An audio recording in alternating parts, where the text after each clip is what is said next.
साथियों, इन सरकारों ने, भाजपा की सरकार बुलडोजर की सरकार नहीं, यह आतंकवादियों की सरकार है। अपनी आवाम को गुलाम बनाकर रखा है। ऐसी सरकार का समय आ गया है अब खत्म होने का। और यहां पर बहुजन समाज पार्टी की सरकार बनाकर, बहन जी को प्रधानमंत्री बनाकर यहां पे उत्तर प्रदेश में बहुजन समाज पार्टी का राज कायम करने का।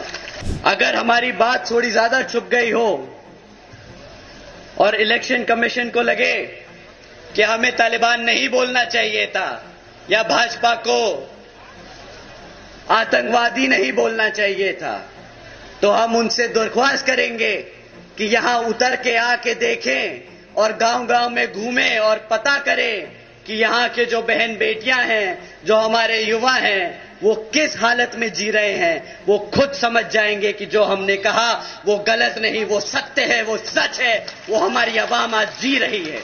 ये आकाश आनंद हैं और यूपी के जनपद सीतापुर की जनसभा का ये भाषण है, जिसको लेकर बसपा सुप्रीमो मायावती ने उनको अपरिपक्व बताकर पद से हटा दिया था। बता दें कि लोकसभा चुनाव में आकाश आनंद ने नगीना में पहली चुनावी जनसभा की थी और यहां उनके भाषण की खूब तारीफ हुई थी। हालांकि यहां से बसपा का उम्मीदवार चौथे स्थान पर रहा। बहुजन समाज पार्टी की सुप्रीमो मायावती ने करीब 1.5 महीने बाद अपना फैसला पलटते हुए भतीजे आकाश आनंद को बसपा का नेशनल कोऑर्डिनेटर बना दिया है।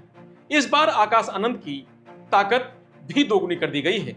इससे पहले वह नेशनल कोऑर्डिनेटर थे, लेकिन उनके पास उत्तर प्रदेश की जिम्मेदारी नहीं थी। इस बार उन्हें यूपी का कार्यभार भी मिला है। उपचुनाव से ठीक पहले आकाश आनंद की वापसी ने कई चर्चाओं को जन्म दे दिया है। हर कोई इस सियासी कदम के पीछे की वजह जानना चाहता है।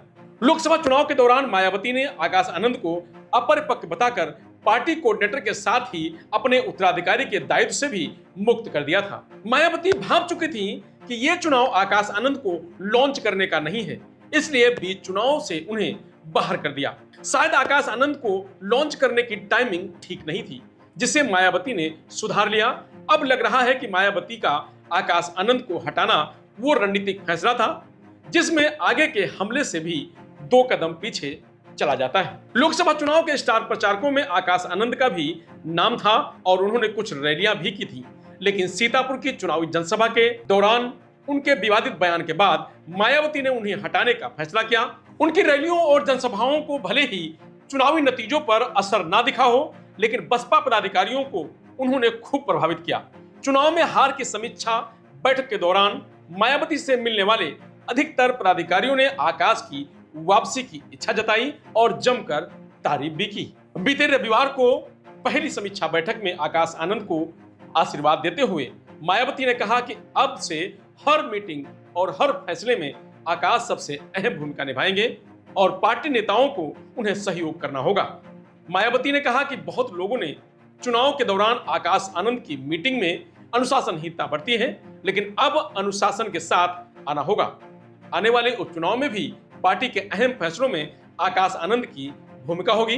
उम्मीदवारों के चयन में भी उनकी भूमिका होगी। आकाश आनंद युवा चेहरा हैं और बसपा अब इस युवा चेहरा के जरिए सियासत करेगी। वह मायावती के लिए तुरप का इक्का है। साथ ही दलित पॉलिटिक्स में भी बसपा को मजबूती मिलेगी। मायावती उस पड़ाव पर हैं जहां से वह दलित सियासत को आगे की दिशा दिखाएंगी। तो आकाश आनंद अब दोगुनी ताकत के साथ बसपा को आगे बढ़ाएंगे।